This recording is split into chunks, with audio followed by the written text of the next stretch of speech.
A summer afternoon in Prague turned deadly on July 10, 1973, when a rented van sped toward a bus stop and struck a group of pedestrians.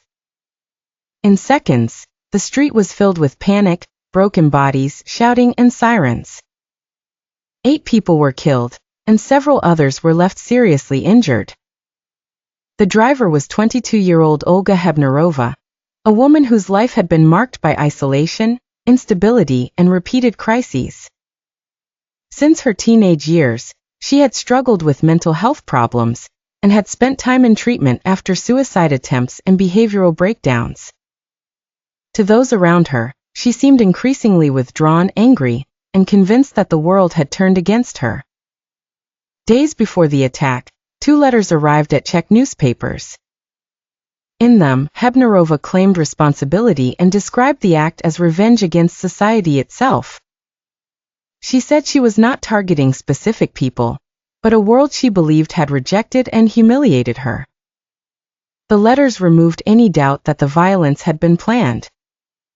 Investigators and psychological experts examined whether she had been mentally incompetent at the time of the crime. The official conclusion was that she understood what she was doing and could tell right from wrong.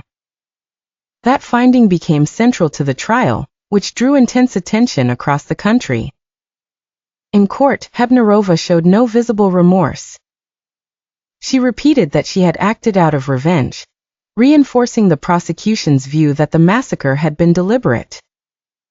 In 1975, she was sentenced to death by hanging, and the sentence was carried out later that year.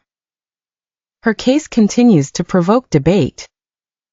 Was she simply a murderer, or a deeply troubled person whose warning signs were ignored until it was too late?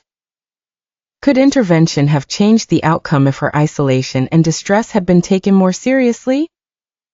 Decades later, her story remains a disturbing example of how untreated psychological suffering and social rejection can grow into catastrophic violence. The victims were innocent, and nothing can undo what happened, but the case still serves as a warning about what can happen when distress is left to harden into rage.